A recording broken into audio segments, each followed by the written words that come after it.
अस्सलाम वालेकुम व्यूअर्स, मैं हूं शाकिर सोलंकी। व्यूअर्स, अभी रिसेंटली 2 दिन पहले ही पीटीआई हुकूमत की परफॉर्मेंस के हवाले से रिपोर्ट्स चली हैं और हर इदारे ने, हर मीडिया के हर रिपोर्टर ने जो पीएम हाउस करते हैं या पार्लियामेंट करते हैं या हुकूमत की कोई भी वजारत करते हैं, उन्होंने तज्जिया किया, रिपोर्ट्स पेश की, साल की कारकर्दगी, क्योंकि पार्लिमानी साल दूसरा जो है पीटीआई हुकूमत का वो मुकम्मल हुआ। आज एक रिपोर्ट जारी की गई है पीटीआई की हुकूमत की जानिब से। वज़ीर आज़म का डिलीवरी यूनिट है वजारतों के हवाले से, उसने एक रिपोर्ट जारी की है, रेटिंग जारी की है। रेटिंग पहले तो हम सुनते थे टीवी चैनल्स की होती है, लेकिन ये वजारतों की रेटिंग पहली दफ़ा किसी हुकूमत ने जारी की है। इससे पहले मैंने कभी 20 साल में कम अज़ कम नहीं देखी, 18-20 साल में, कि वजारतों की रेटिंग जारी हुई हो या हमने कोई रिपोर्ट की हो या कहीं मैंने पढ़ी हो। लेकिन पीटीआई की हुकूमत ने रेटिंग जारी की है कि कौन सी वजारत परफॉर्मेंस के हवाले से, बेहतर परफॉर्मेंस के हवाले से किस नंबर पर रही, पहले नंबर पर कौन रही, दूसरे पर, तीसरे पर, इस तरह टॉप 10 वजारतों की रेटिंग जारी की गई है वज़ीर आज़म के डिलीवरी यूनिट की जानिब से। तो मेरे पास भी ये रेटिंग आई है, मैं आपके साथ शेयर करता हूँ। 2 दिन पहले सूरत हाल कुछ और नज़र आ रही थी। तमाम मीडिया के इदारों ने हुकूमत की कारकर्दगी का पोस्टमार्टम किया है और हुकूमत को आईना दिखाया है कि परफॉर्मेंस निल रही है तमाम वजारतों की, किसी वजारत की कोई कारकर्दगी कोई अच्छी नहीं रही। लेकिन पीटीआई की हुकूमत ने बड़ा कमाल किया है कि टॉप 10 वजारतों की रेटिंग जारी की गई है। रेटिंग वैसे तो मजमूई तौर पर जारी भी होनी चाहिए हुकूमत की, कि मजमूई तौर पर हुकूमत की परफॉर्मेंस क्या रही, माजी की हुकूमतों के बनस्बत, नून लीग की हुकूमत के बनस्बत या पीपल्स पार्टी की हुकूमत के बनस्बत, जो जरदारी की हुकूमत रही थी 5 साल, उनके पहले 2 साल और मौजूदा हुकूमत के पहले 2 साल, इनका तकाबली जायज़ा करना चाहिए। वो नहीं किया गया। वज़ीर आज़म की रेटिंग जारी करनी चाहिए कि वज़ीर आज़म ने कितने वादे किए थे, कितने पूरे किए थे। मैं वो भी आपके साथ शेयर करता हूँ, उन पे भी आता हूँ। लेकिन फ़िलहाल मैं रेटिंग बताऊँ कि इसमें कहा गया है कि टॉप 10 जो वजारतें हैं बेहतर परफॉर्मेंस के हवाले से, उनकी ये रेटिंग जारी की गई है वज़ीर आज़म के डिलीवरी यूनिट की जानिब से, जिसमें वजारत माहौलियात को पहला नंबर दिया गया है। वजारत माहौलियात ने 57% अवामी इत्मीनान हासिल किया है। ये रिपोर्ट में कहा गया है, इस रेटिंग की रिपोर्ट में, कि अवामी मसाइल और शिकायत के हल के लिए जो वजारतों ने बेहतर परफॉर्मेंस जिन जिन वजारतों ने दिखाई है, उनमें वजारत माहौलियात पहले नंबर पर है, जिसने 57% अवामी इत्मीनान हासिल किया है। और इसके अलावा वजारत कामर्स जो है, तिजारत की वजारत जो है अब्दुर्रज़ाक दाऊद की, उसने 53% कारकर्दगी दिखाई है और वो दूसरे नंबर पर रही है। पार्लिमानी उमूर, बाबर अमान की जो मिनिस्ट्री है, वजारत है, उसके वो तीसरे नंबर पर रही है। उसका कितने फ़ीसद इत्मीनान उसने हासिल किया है वो उसमें नहीं है रिपोर्ट में। शायद वो जो जारी हुआ होगा उसमें तो होगा, लेकिन इसमें फिर बाबर अमान की जानिब से, उनके ऑफिस की जानिब से जो जारी किया गया, उसमें फ़ीसद तो शरह तो नहीं दी गई, लेकिन तीसरा नंबर वजारत पार्लिमानी उमूर को दिया गया है और दूसरी दफ़ा ये वजारत पार्लिमानी उमूर के वज़ीर बने हैं बाबर अवान। तो इन्होंने परफॉर्मेंस दिखाई है और तीसरे नंबर पर आए हैं।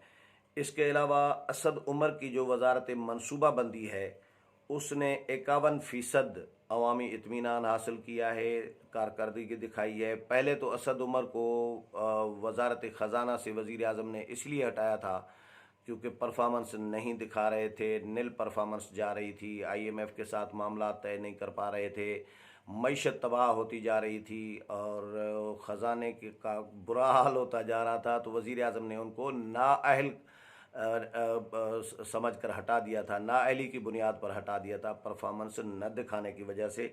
लेकिन असद उमर की वजारत को, वजारत मनसूबाबंदी को इस डिलीवरी यूनिट ने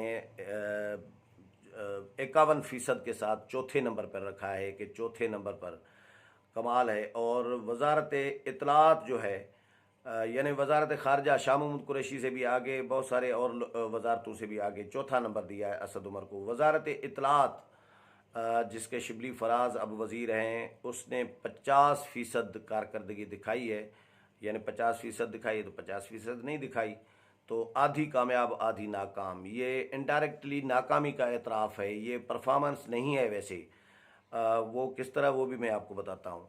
इंसदाद मंशियात जो है, अच्छा, वजारत इत्तलात 5वें नंबर पर 50% के साथ, और इंसदाद मंशियात की जो वजारत है वो 49% के साथ छठे नंबर पर दिखाई गई है। वजारत ख़ारजा भी 49% के साथ 7वें नंबर पर, और वजारत बैनुस्सूबाई राबता जो है वो भी 49% के साथ जो है 8वें नंबर पर।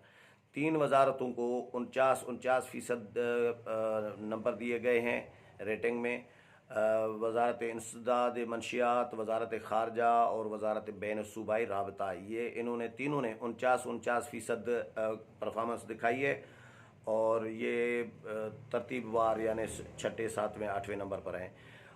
ओवरसीज़ की वजारत जो है 47% कारकर्दगी के साथ 90वें नंबर पर, और मोहम्मद मियाँ सूमरो जिस वजारत के वज़ीर हैं निजकारी की वजारत, वो 46% 46% के साथ 10वें नंबर पर है। अब ये है इनकी परफॉर्मेंस रिपोर्ट।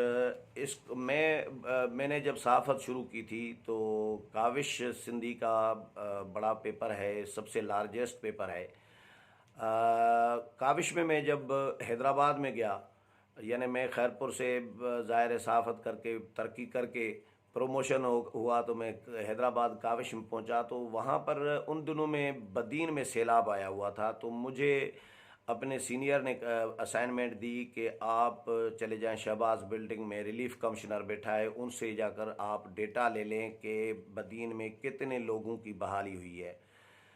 मैं जब ले आया डेटा तो उसमें उन्होंने पेपर दिया, उसमें उन्होंने कहा कि 80% लोग जो हैं बहाल हो गए हैं, बाकी 20% रहते हैं। मैंने आकर ख़बर बनाई और उसमें ये लिखा कि रिलीफ कमिश्नर ने ये दावा किया है कि 80% लोग जो है बहाल हो गए हैं, रिकवर हो गए हैं, रिलीफ उनको मिल गया है। मैंने जब खबर बना कर दी तो मुझे सीनियर ने कहा कि आपने सहाफ़ी बनना है। मैंने कहा जी बिल्कुल, सहाफ़ी बनने के लिए आया हूँ। तो उन्होंने कहा तो फिर ये खबर नहीं है कि 80% लोग बहाल हो गए। खबर ये है कि 20% लोग अभी तक दरबदर हैं, अभी तक बहाल नहीं हुए, बेघर हैं। मैं चौंक गया। मैंने कहा वाकई ये 20% लोग थोड़े नहीं होते, 20% बड़ा फिगर होता है। मैंने चौंक गया। मैंने कहा ये बिल्कुल यही ख़बर बनती है। तो मैंने फिर उसको इस तरह ख़बर बनाया। तो अब उसको मैं देख रहा हूँ तो ये जो परफॉर्मेंस है, जिसको 50% परफॉर्मेंस कारकर्दगी दी गई है, दिखाई गई है, तो हम इसको सहाफ़ती नज़र से देखेंगे तो 50% नाकामी इसकी मुझे नज़र आ रही है। जिसको 57% या 53% दिया गया है, तो इसका मतलब है 47% वो है, वो वजारत नाकाम हुई है। जिसको 46% दिया गया है, इसका मतलब है ये 54% जो है ये नाकाम हुई है। तो ये नाकामियों का एतराफ़ है एक, जो वज़ीर आज़म के डिलीवरी यूनिट ने ये जारी किया है आज। वज़ीर आज़म ने वादे कितने किए थे ये कोई जारी नहीं किए गए। वज़ीर आज़म ने नौकरियों का 1 करोड़ नौकरियों का, 50 लाख घर बनाने का, वज़ीर आज़म हाउस को यूनिवर्सिटी बनाने का, गवर्नर हाउस की दीवारें गिराने का, और जितने जितने भी वादे किए थे वो तो वादे वफा नहीं हुए। लेकिन वजारतों की रेटिंग वज़ीर आज़म के डिलीवरी यूनिट ने आज जारी की है, जो आपके साथ शेयर की है। अब आप खुद ज़ाहिर मुनसिफ हैं, आप देख रहे हैं आपको रिलीफ कितना मिल रहा है, इंसाफ कितना मिल रहा है, मईशत महंगाई कितनी बढ़ गई है, मईशत किस तरफ जा रही है, डॉलर कहाँ से कहाँ पहुँच गया है, पीटीआई की हुकूमत आई थी कहाँ पे था, आज कहाँ पर है, ये आप खुद भी डिसाइड कर सकते हैं। लेकिन जो हुकूमत ने जारी की है, डिलीवरी यूनिट ने जो रेटिंग वजारतों की, वो मैंने आपके साथ शेयर की है। उम्मीद है प्रोग्राम पसंद आया होगा। अगले प्रोग्राम में फिर मुलाकात होगी, तब तक इजाज़त चाहता हूँ। अल्लाह हाफिज़।